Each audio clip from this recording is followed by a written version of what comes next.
Hey there, Powderkeg fans. This is Powderkeg Igniting Startups, the show for entrepreneurs, leaders, and innovators building remarkable tech companies in areas decidedly outside of Silicon Valley. I'm your host, Matt Hunkler, and today we're going to be speaking with Anastasia Tarpeh-Ellis. She leads special projects at Backstage Capital, which is a VC firm that invests in women, people of color, and LBGTQ founders. Less than 10% of all venture capital goes to women, people of color, and LGBTQ founders. And while other venture capitalists see this as a pipeline problem, Backstage Capital sees it as the biggest opportunity in investment. To date, Backstage Capital has invested over $7 million in more than 120 companies led by underrepresented founders, which is freaking awesome. Anastasia joined the team at Backstage in 2016 as an entrepreneur in residence and ran Backstage Accelerator's first cohort in Los Angeles as managing director.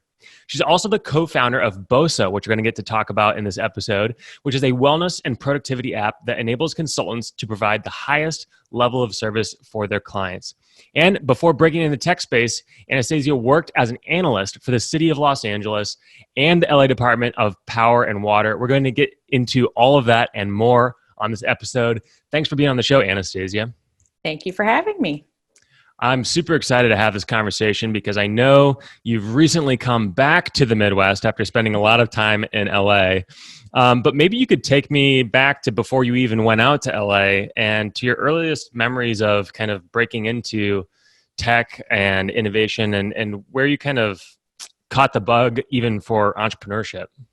Sure. I've thought about this a lot because you take time to read articles and hear founder stories. And it's like, oh, when I was 5, I was doing X, Y, Z and very entrepreneurial. I don't have that story, I don't think. I do think over the years, I've been sort of just curious about things and how to solve problems and had the lofty goal of I just want to, help people and solve the world of problems. That's sort of something that I observed. But I would say, let me see, maybe 2 summers ago, I came back to Cincinnati to kind of clean out my childhood room from high school. And I found a lot of journaling that I had from class assignments, actually, not even my personal journal. But there was something, some letter that I wrote or some prompt that we had. And I said in the note, I want to make sure to facilitate better ways to do things, help people get things done easier. And then I was like, that's very strange. I wrote this probably 3rd or 4th grade.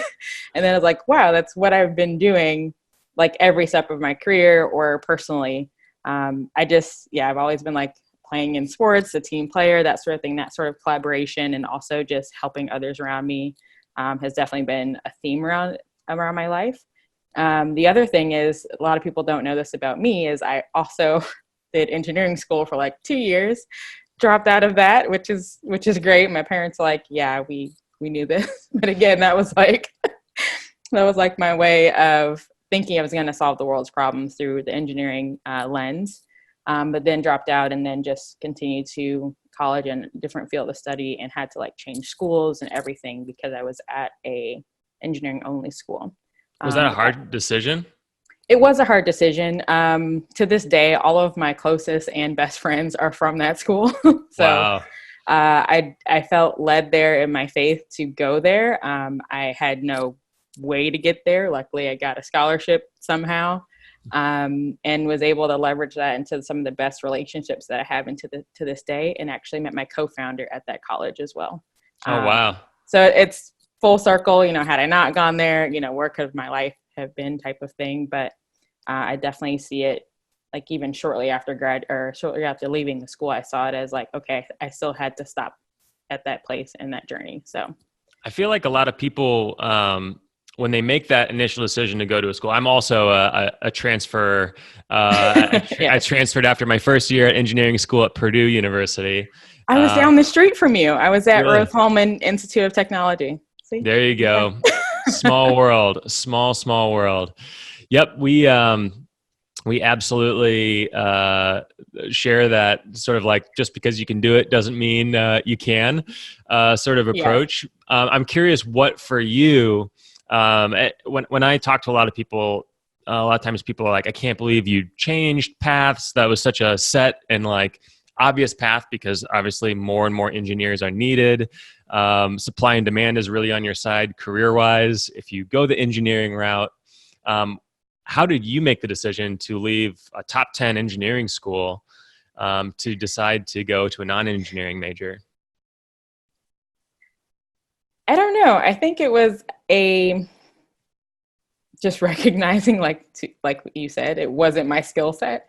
Mm-hmm. I finished the first 2 years with passing grades, so it wasn't like I like failed out or anything. I just knew, I think, again, like trying to find a better way to do something. I knew I could still serve that purpose of helping people in a different fashion. So you have to look at yourself and say, hey, I don't necessarily need to be in this environment or in this role in order to achieve the goal that I have.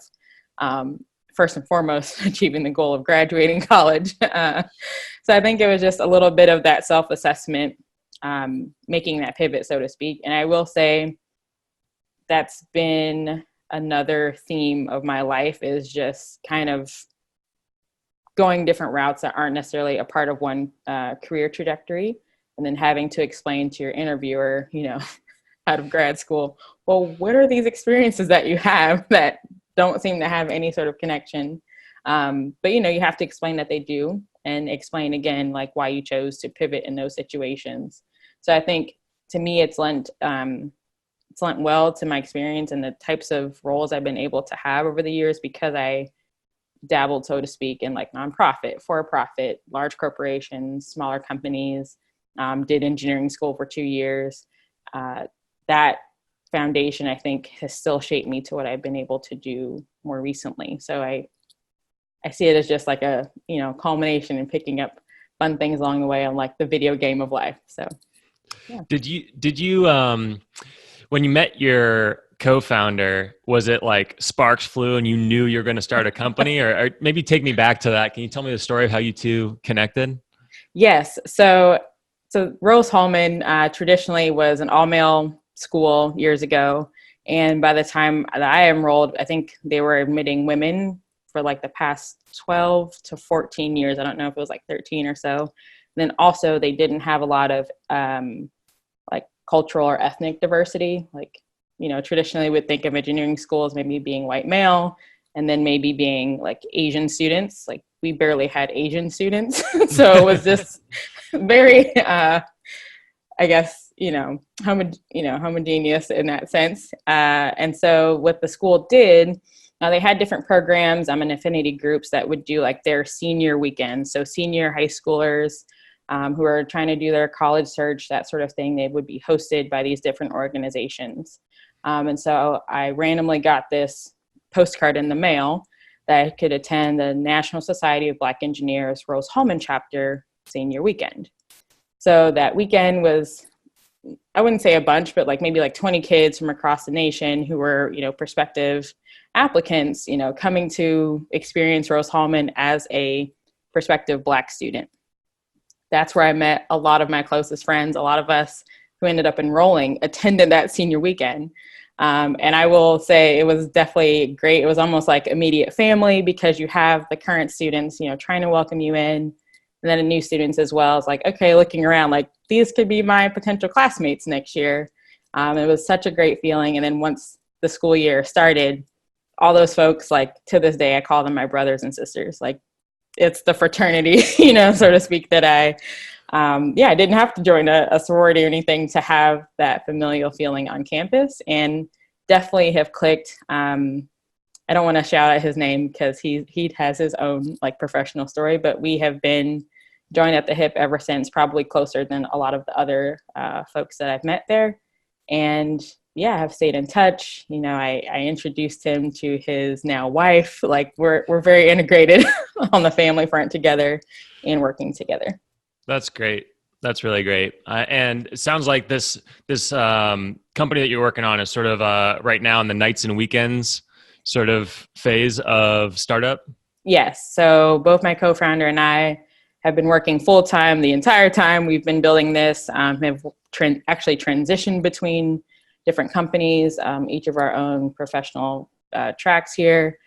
He has a product management background, and so I have the more businessy, analyst, budget finance background. And so, yeah, we've been doing all that we can do. Again, I think both of us have come from backgrounds where we have to adjust, not just in our careers and education, new settings. Like he had moved out to LA from Indianapolis a few years ago as well. So we just have this innate ability of like, okay, we're going to keep solving this problem. We don't care about like how it has to happen. If we have to pivot, figuring out that solution. So that's what we've been doing, tinkering around the last few years. But I would say this year is definitely the year of like full on, not traction, but like indicators of, the product that we're going to hopefully be releasing top of next year. So awesome. Well, I want to ask you more questions about that. But first, can you maybe take me back to the decision to move from the Midwest out to LA? Because that's a big jump, 3-hour difference in time zone. It's not a short flight. That's a big move. Did you know it from the start that like this was the right move for you, or did you have some hesitation about that career change? Sure. So I guess a few layers there. So growing up, I've lived in several places. I'm no stranger to living or being away from like my parents or family for a long amount of time. And then while in undergrad, I did like 2 semesters abroad, so to speak. So one was in DC, not abroad, but was for my political science major. And then I also spent the last quarter of my undergrad in Mexico and studied there. And people always ask the same questions. Like, again, why did you go to Mexico? Why did you go to DC? I always love to travel. I love being away. I do get homesick, but I am used to stepping out and going to new places. So I do think like, especially that Midwest mentality of like, oh, it's home, down home, like stay with your family. You don't go too far, maybe move like 2 hours away max. But that was not the story for me. I am sort of like first generation, maybe like half of a generation. So my mom is African-American. Her family's like from Virginia. But my dad is literally African-American. He's from the west coast of Africa, a country called Liberia. Mm-hmm. So with that international influence in my house all the time, it's nothing for me to like, oh yeah, sure, I could go live somewhere else for several years. Also, my parents, my dad's job at the time took us to Cairo, Egypt during my middle school years. And so again, I'd seen my parents do it. So sort of having that representation of living somewhere else and still being connected to your family that's back home, that is a possibility for me. So when I applied for grad school to go out, and I guess in 2012, I had several options, 2 on the West Coast, one at the University of Kentucky, where my dad wanted me to go, right down the street, way cheaper program. Actually only a year and a half for that program versus 2 for some of the others that I enrolled in. But there wasn't a good alignment or synergy there. And so I was basically between 2 West Coast schools that moved me out to LA. I also was engaged at the time. My husband is a musician. And so it just aligned. LA, it happened. And yeah, I never would have envisioned myself living on the West Coast of the United States. Yeah. Ever, wow. Ever. Had not even, my dream is to go to LA. No. Well, it seems like that mindset of I can live anywhere but still be connected to family is very empowering. And having that,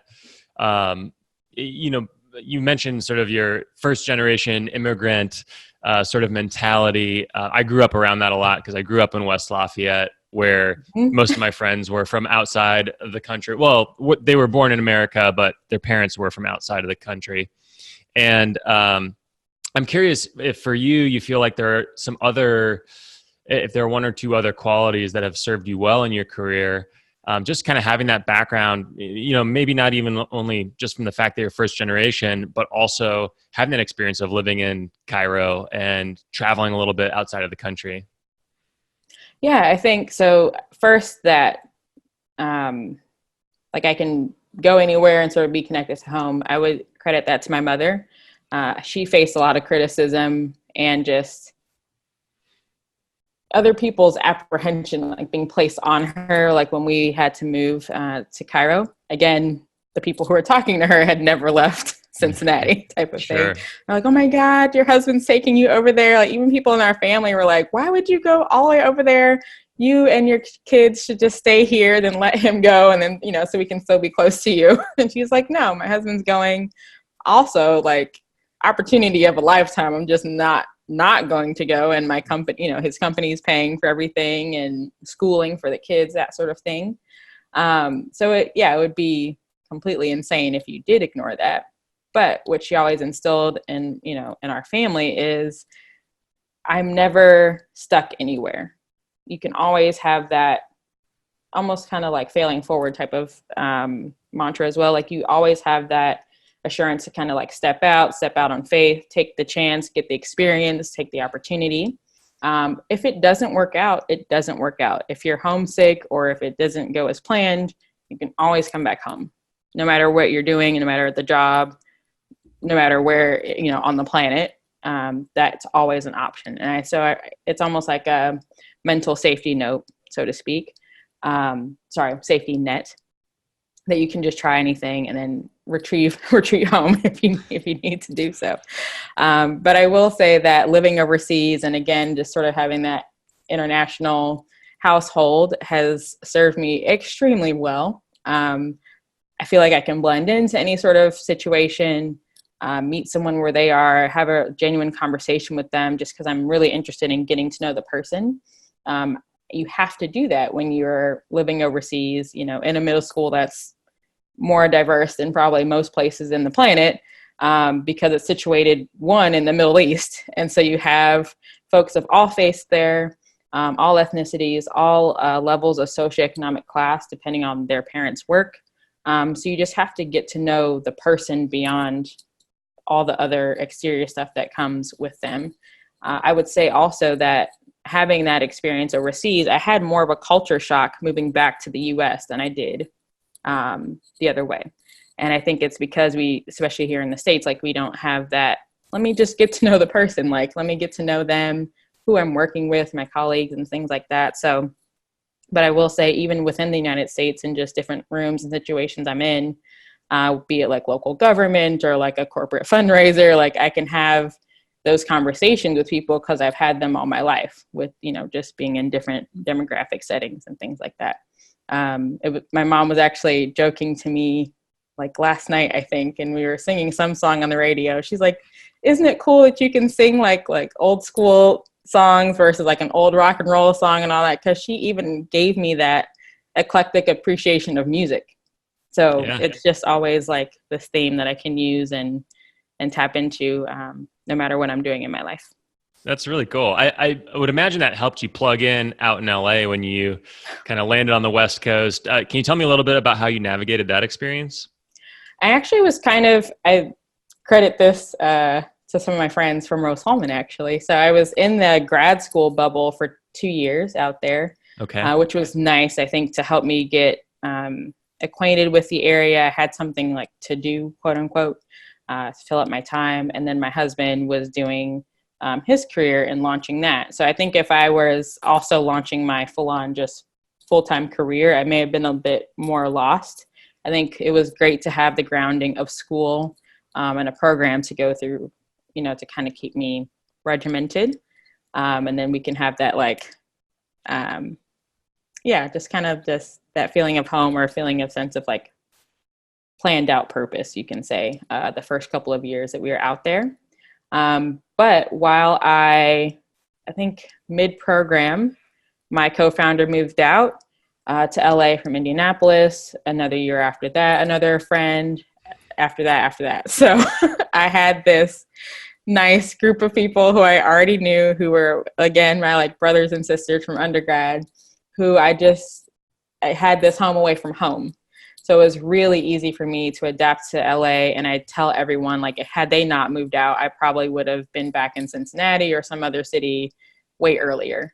So it was really nice to have that and to experience LA with the people who are actually from the Midwest, I went to school with, and get into the scene there. But I will say, obviously, like LA is super eclectic and has a lot going on. I loved all the culture that it offered.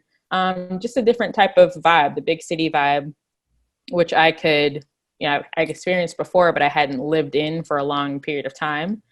So it was really cool just to get the lay of the land there. And then again, it's where I started my tech career. And so I found that community as well. So just over time, you sort of find your own. But I think initially having the school experience was extremely helpful. Yeah, it sounds like you plugged right into a new network, but then were able to pull from old networks that had some nodes out in LA.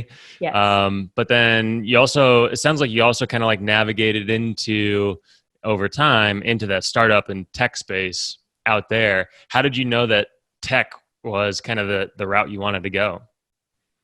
Again, looking back, I don't think I had like a light switch moment that I knew. I was working on different ideas like that with my co-founder. Actually, I had 2 co-founders at the time, and knew that, again, my day job was not the most exciting thing that I wanted to be doing.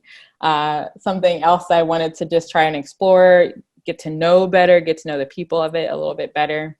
So I would say it was back in 2015, right after I had finished graduate school, that I was like, okay, there's this tech thing, there's ideas that I'm working on, like what are the resources out there, who are the people, what's the community like? I think it was just, again, the timing, series of events. There was, I think folks know usually about General Assembly, like the tech education schools that are, I think, across the world now. So Yep. They had a hub in Santa Monica at the time in LA, but they were just launching a downtown Los Angeles campus. And so I was more familiar with the downtown east side of town for LA than the west coast or the west side by the beach. Because I went to USC for grad school. I lived in that area. I had worked downtown. So I hadn't seen as much happening tech-wise in that area yet. So I was really excited when General Assembly was opening a campus. So my co-founder and friends and I went to an event there, met the actual city manager who was launching the downtown General Assembly campus, and became great friends with her, just offered to volunteer, just be a part of the community, let her know what we were working on. And yeah, ever since then, it's been great. I've had, and that also like parlayed into my first tech job. That same city manager of downtown LA, Mickey Reynolds, she and several other folks in the ecosystem who had like started co-working spaces and a legal tech firm and like a marketing collective firm and that sort of thing. All these folks that come together to create what is now called Grid 110. And they were a downtown-based, almost accelerator type nonprofit, actually, that helped provide office space for tech founders in downtown LA. And they needed a first-time like program fellow to do the programming every week and other community events. And I was able to, within that same year, 2015, work with them as the first program fellow for that. And so that was like my first official job in tech. Beyond, very cool. Beyond the engineering stuff, but like startup tech.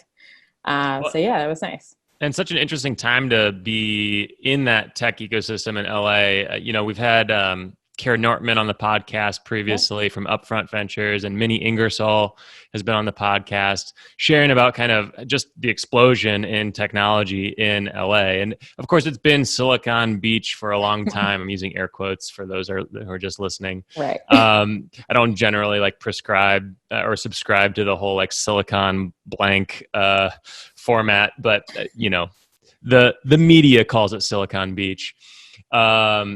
And it's cool. It's cool to hear about just like how much that's exploded over the last 3 to 5 years. And it sounds like you were right in the middle of all of that.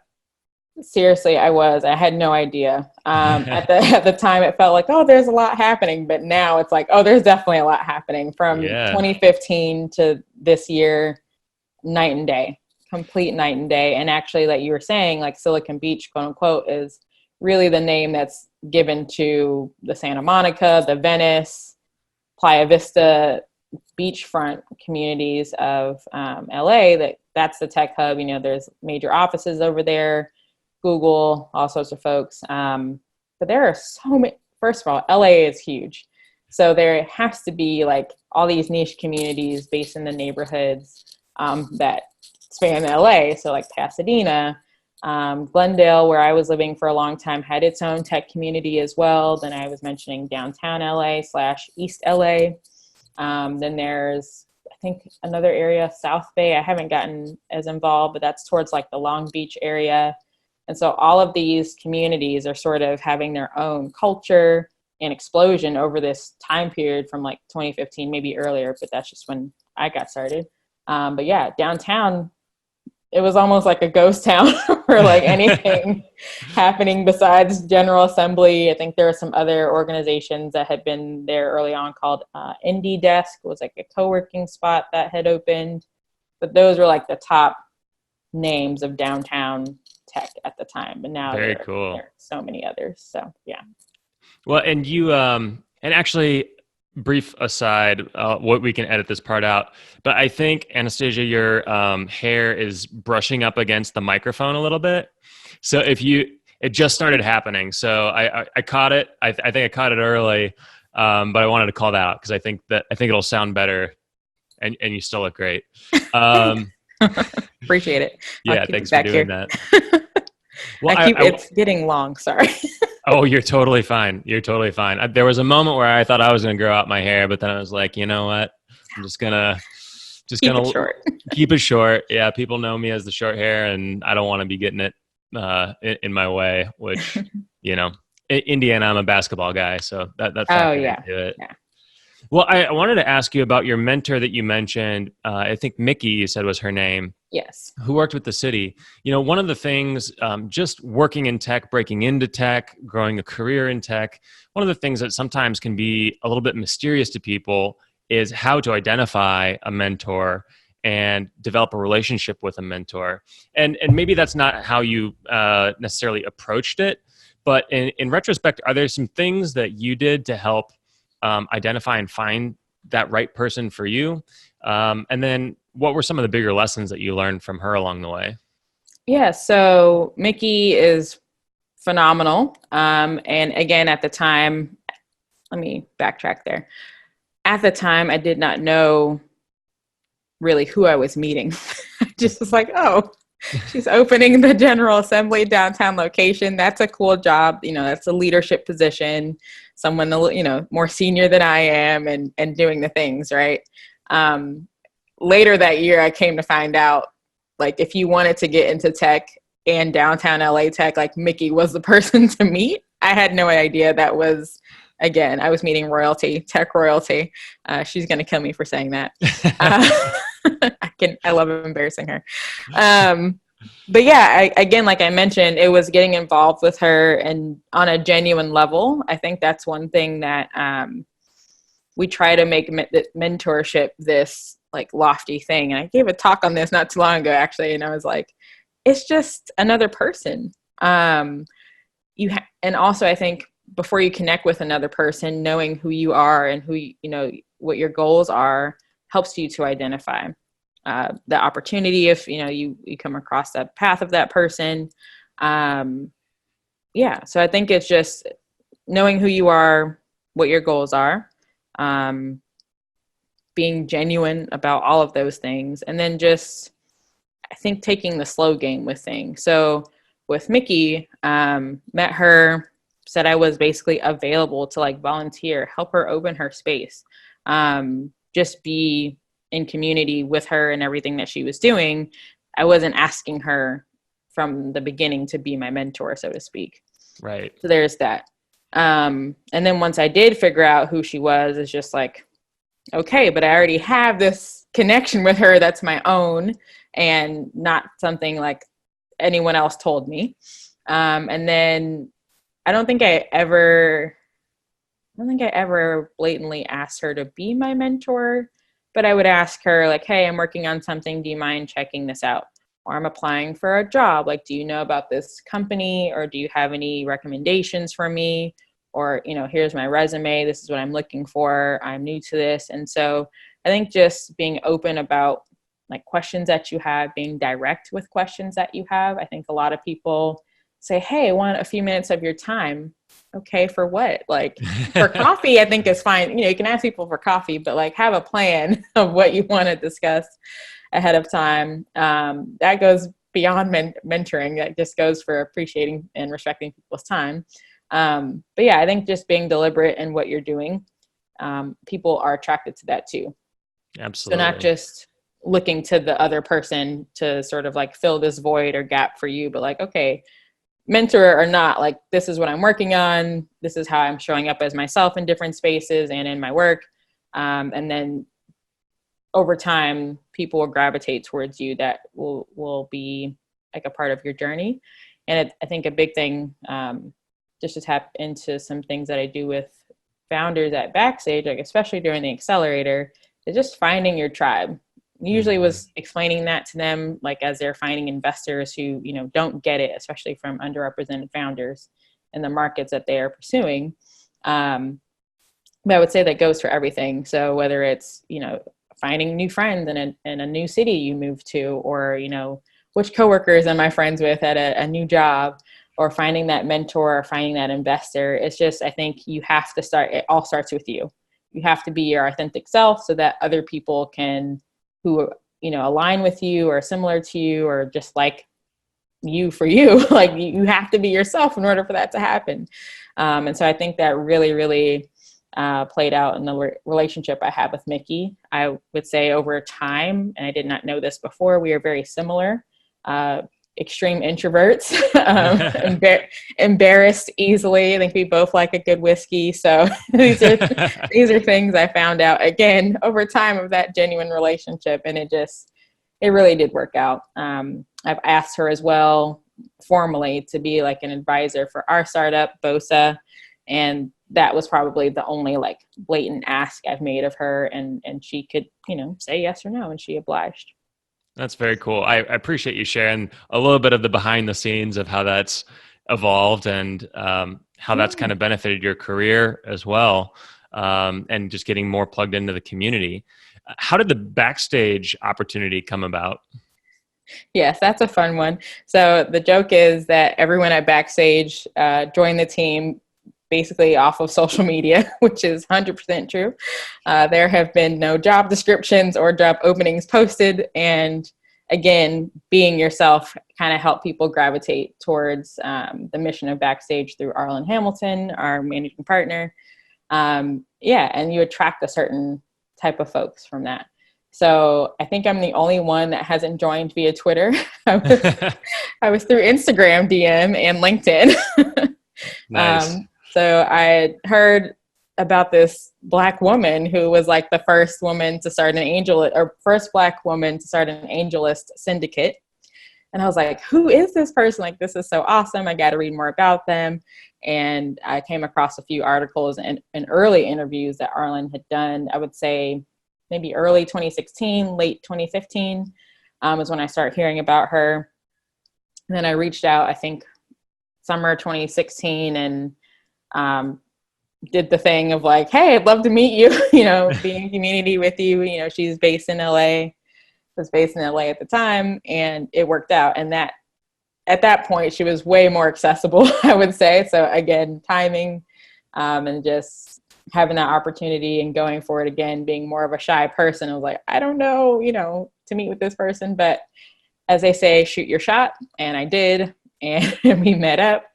And I had a great conversation. And again, I was already doing some things that she found interesting. So I had already served my time at Grid 110 as a program fellow. I think that by the time I met her, I was about to apply to like an idea program for my startup and like an early incubation type of thing. And she knew of the program I was applying to.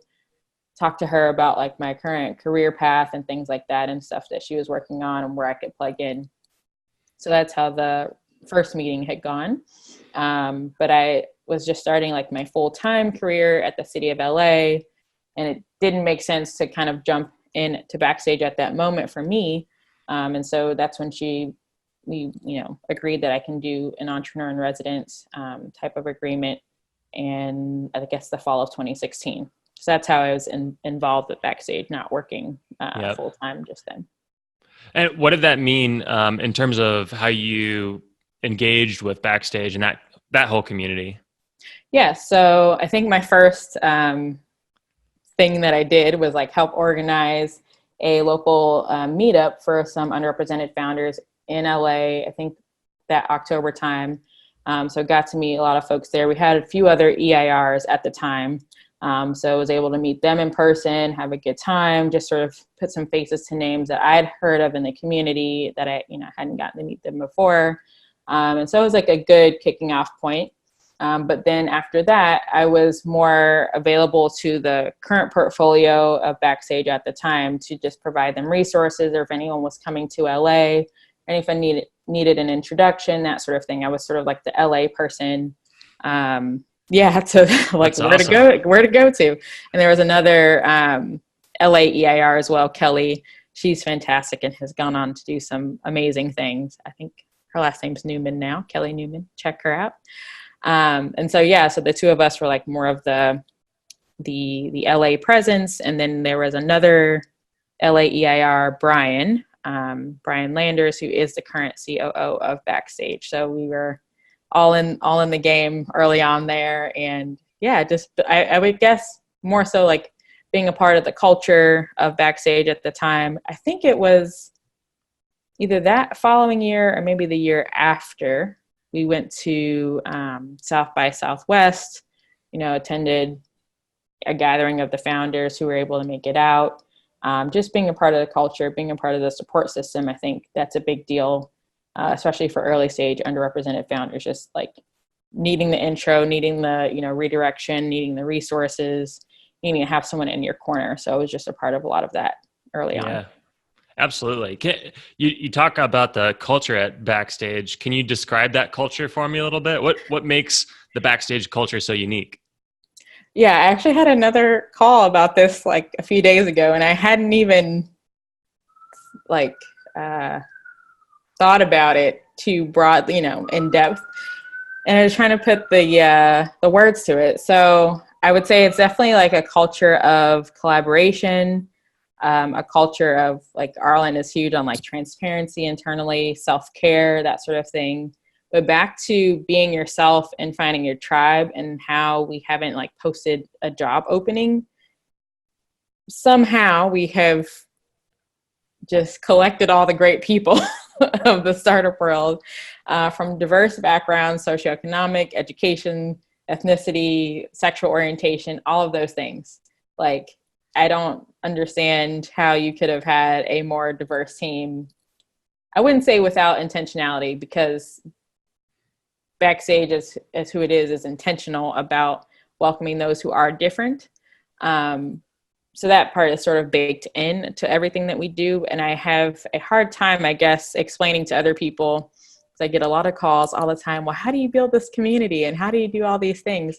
And it's, I think, so genuine and a part of the company that it's hard to replicate. I think that's the big, the big differentiator about Backstage. And I think the big mystery about Backstage, well, how did you find out? It's just, it happens, but it happened because of this is who we are. We're not trying to fake diversity. We're not trying to fake inclusion. And it happens, I would say, I've had a few founders actually ask me, well, like, is Backstage everything that it seems to be like outwardly? And I would say 100% yes. There are definitely like our Zoom calls with the team. I'm just like, picking the faces, what you can see outwardly as far as ethnicity is like, this is crazy to have some of the best minds I get to work with, and the representation and the ethnicities and the gender, gender balance as well. Like, it's the mix is what I want to say. I can't replicate that or find that anywhere else. And I've worked with and lived in some pretty diverse areas. And so it's just like, yeah, it's really, really genuinely inclusive. You can genuinely be heard if you have a question or an idea, or, you need to go to someone. I've made some really, really great connections with folks at Backstage I would probably have the rest of my life. What are some of the benefits of having that diversity of thought and that sort of inclusive feel, even though you're maybe dispersed around the country and world at this point, right? Yes. I would say the benefit is definitely having so readily being able to hear a different perspective. Sometimes companies, no matter the size, no matter who's on the team, can often suffer like the group think that can happen. But I do think everyone on the team has such varied lived experiences and professional experiences. We're all able to pull from, when I was working at Techstars, or when I was working at Grid 110, or I worked at Verizon, or, the Midwest culture is like this versus the Bay Area. Like every conversation, it's like, how does this play out in various scenarios? We can talk through those scenarios because we have actual representation of folks on the team who have lived that, who have done programs in those areas and that sort of thing. I think that's the huge benefit. Same thing, with our colleagues that are in London. When we were doing the accelerator specifically, it's like, okay, we want to do XYZ here in the States. How does that pan out? Or how would that be perceived in London in their ecosystem? So that was really, really huge. And it's not like, I need to go find someone. Like, no, they're on your team. You can talk to them. That's cool.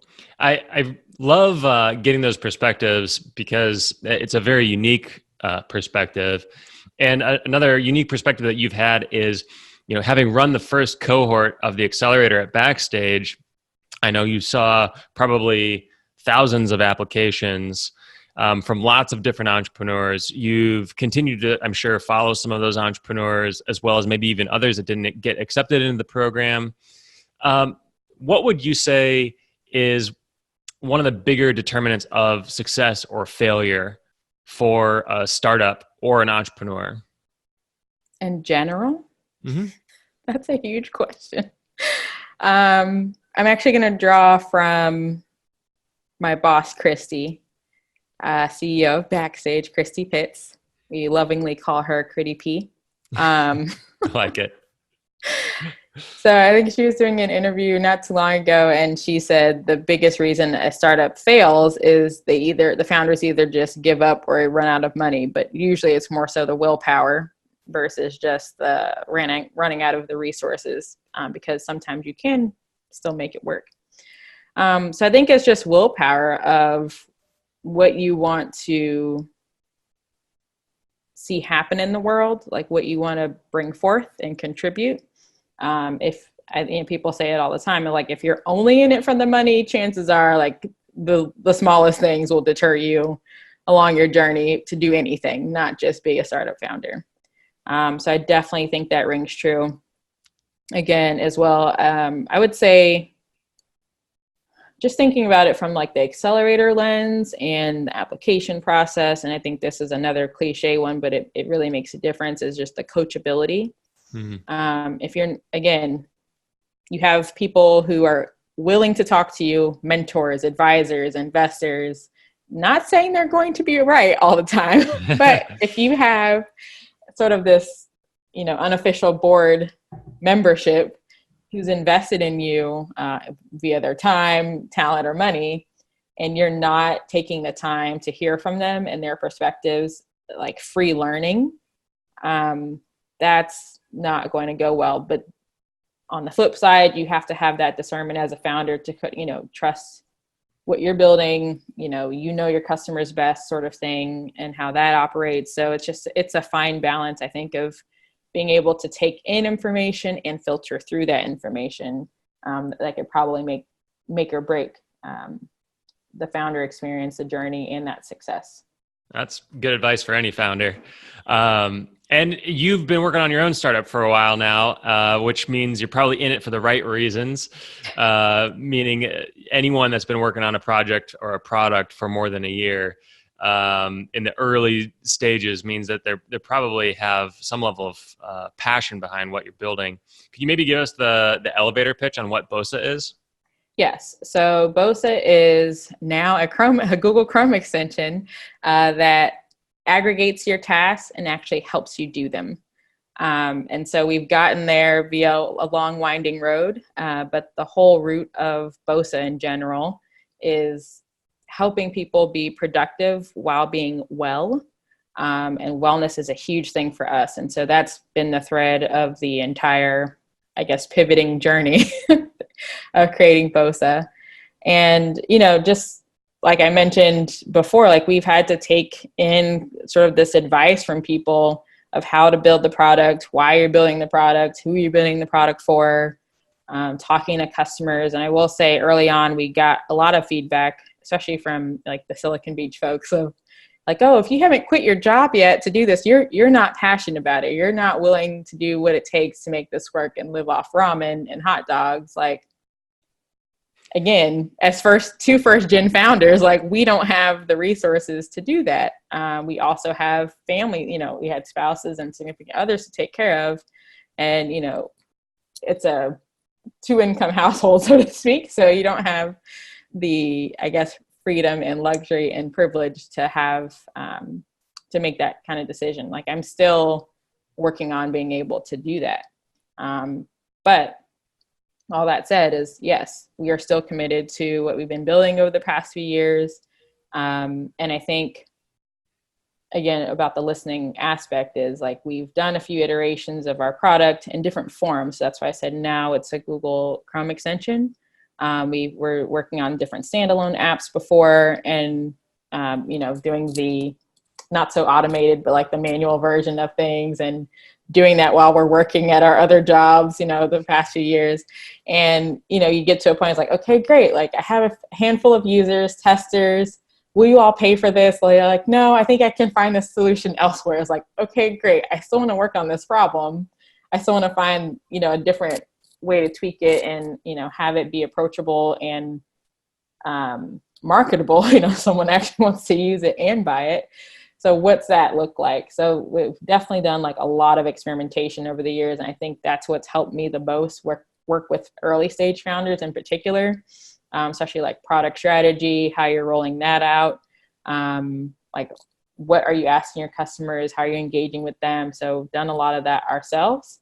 Yep. And I wouldn't say learn the hard way. I guess we learned it very intimately of, being so close to actually making something and not just working at a company and like not as a founder and bringing that experience to like Accelerator, for example.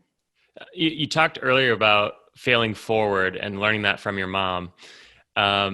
Is there one moment with Bosa where you felt like you had a particularly big fail forward moment or even just an aha that was sort of a breakthrough for you on the product?